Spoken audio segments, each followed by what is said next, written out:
Watch this video and then we'll talk.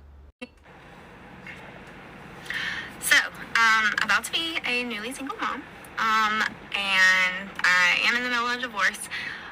My husband is being incredible though, like really and truly, like we're working together, everything's great, we're splitting everything down the middle, like, you know, everything is good. It is a very civil divorce with our daughter in mind, and I really appreciate that. However, you know, I'm gonna be on my own, single income right now, and he will be helping with her. He will be supporting her, you know. So essentially, like, I'm really thankful for that, and that I will not have to worry so much about supporting her. However, I will be on a very limited income, with buying a new house and, you know, paying a mortgage and all that stuff. So, I've never done this before. I've never been on my own before.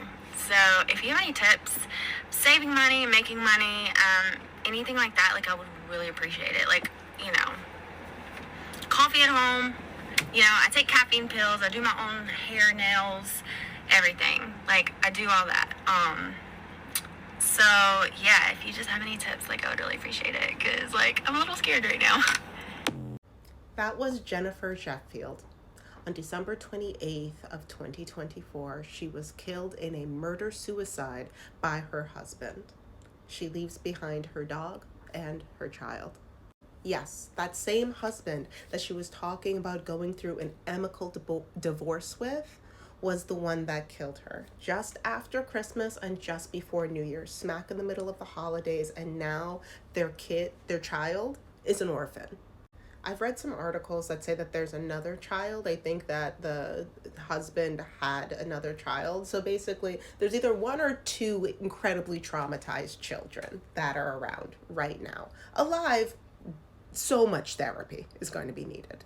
When I say that the most dangerous man to you is the one in your house, the one in your home, statistically speaking, that is the man most likely to kill you or permanently injure you. Ladies, please be careful out there.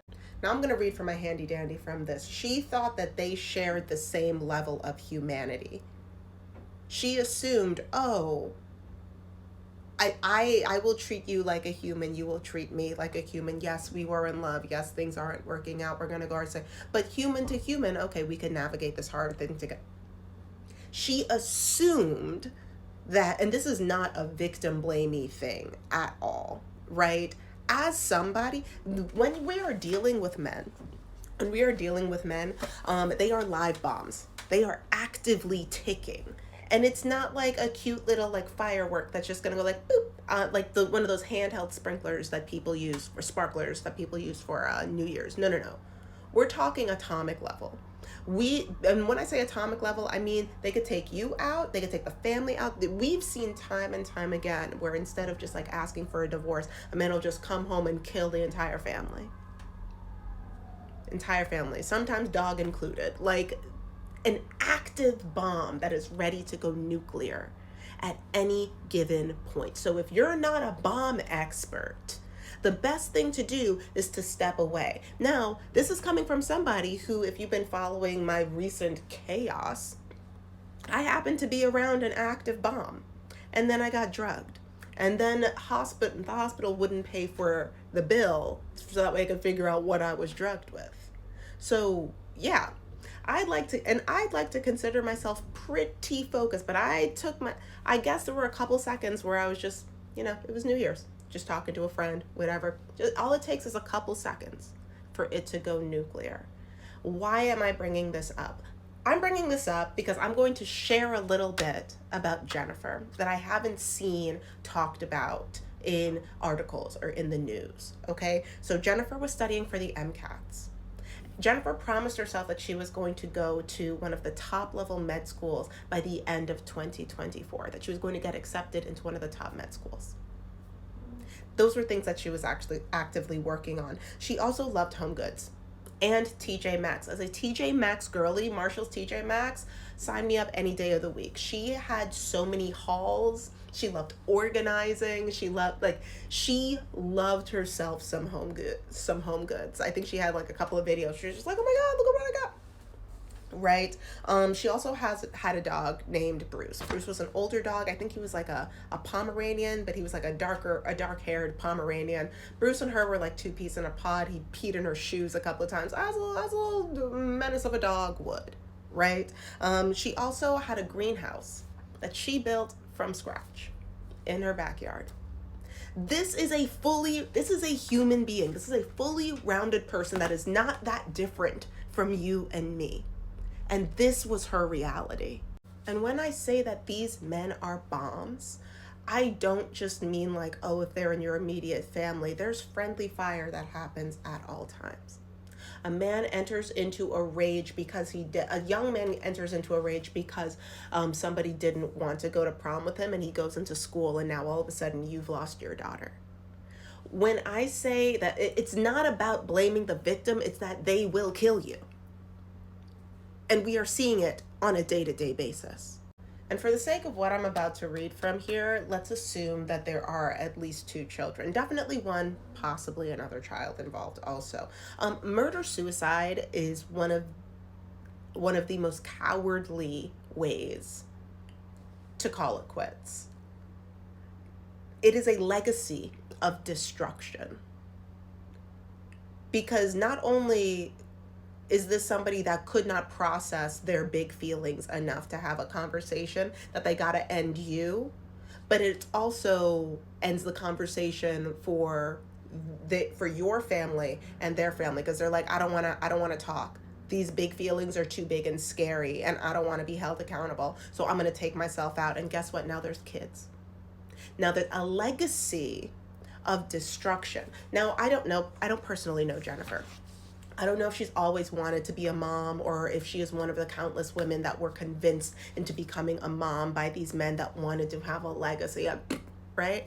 But for us, for this conversation, if you do not know for a fact that you want to have kids, this is a possibility for anybody. Jennifer could be anybody. Giselle Pellicote could be anybody. I could be anybody.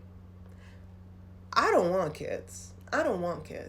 But when it comes to Jennifer, when it comes to Giselle, there are kids that are living the consequences of their fathers forever. Now, listen, I don't want kids for a number of reasons. And one of those big reasons is because men.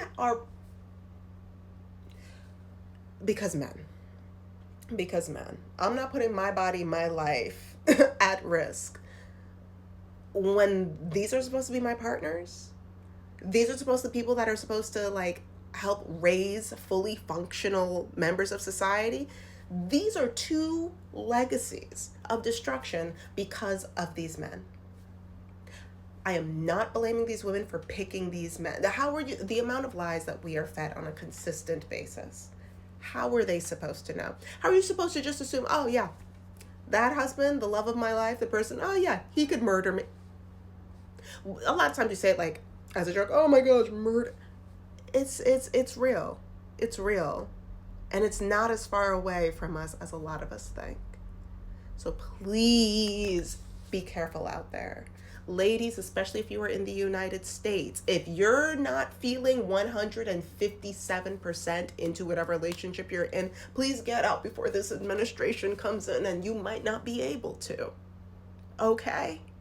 Please. Like, I recognize I'm just another like floating head content creator on here. I want y'all to live such beautiful, long, prosperous, healthy, joy-filled lives. And these men are out there in droves.